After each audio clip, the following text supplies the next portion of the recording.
The first bullet struck the marble floor. Before anyone realized, the old man had already been dead for 10 seconds.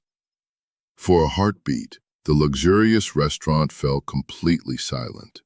Crystal glasses stopped clinking. Conversations vanished. Even the pianist froze with his fingers hovering above the keys. Then chaos exploded.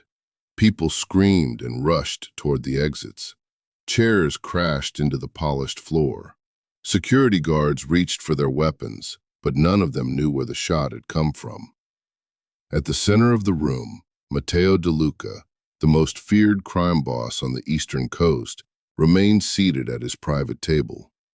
His eyes were still open. His expensive cigar continued to burn between his fingers. Only the small hole above his left eyebrow revealed that the king of the city's underworld was gone.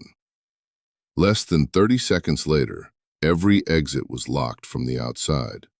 Nobody entered. Nobody left. Which meant one terrifying thing: the killer was still inside.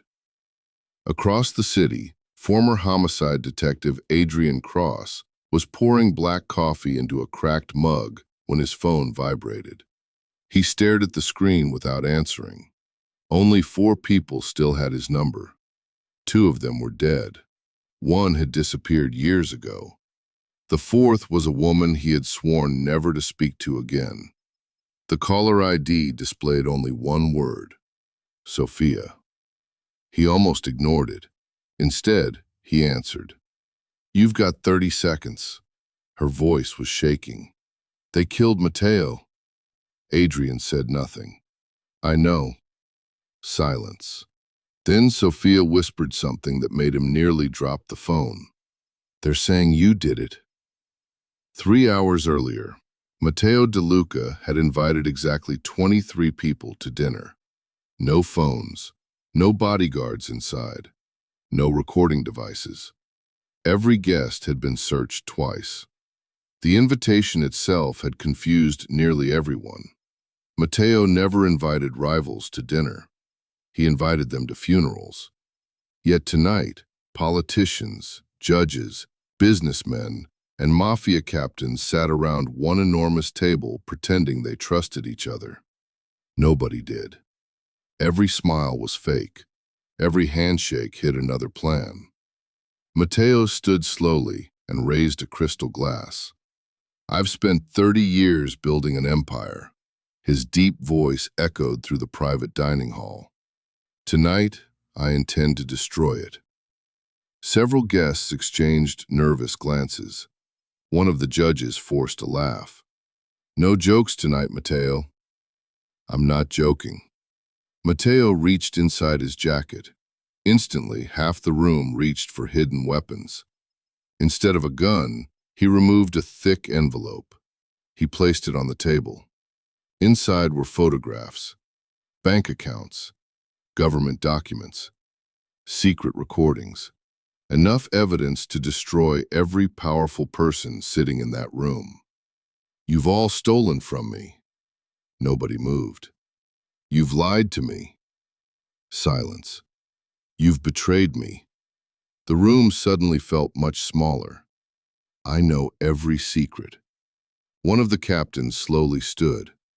"What exactly are you planning?" Matteo smiled. "I'm choosing my successor." The words landed harder than a gunshot. Because Matteo had no children, no official heir. Every person in that room suddenly became either a future king or tomorrow's corpse. At the same moment, Adrian Cross unlocked the rusty door to his small auto repair garage. He had spent 4 years hiding from a world that refused to forget him. Once considered the city's greatest detective, he had resigned after a failed operation left 6 undercover officers dead. Officially, the investigation blamed corruption. Unofficially, someone had leaked the mission. The traitor had never been found.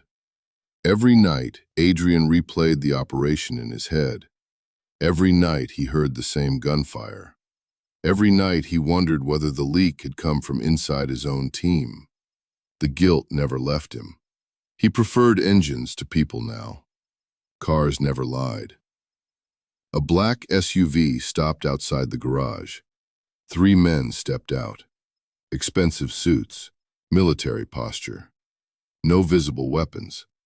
That made Adrian more nervous than if they had carried rifles. The oldest approached first. "Mr. Cross, I don't know you. You don't need to." "I think I do." The man smiled politely. "Matteo De Luca requests your presence." Adrian laughed. "Tell Matteo I retired." "He insists." "I insist more." The man's smile disappeared. He expected that answer. He handed Adrian a small envelope. Inside was an old photograph. 6 undercover officers, standing beside Adrian, all smiling, all dead. Written across the back in fresh black ink were 4 words. "You missed one traitor." Adrian's heartbeat slowed. Someone knew. Not guessed. Knew. He looked up. The 3 men were already walking back toward the SUV. "Wait. Follow for part 2.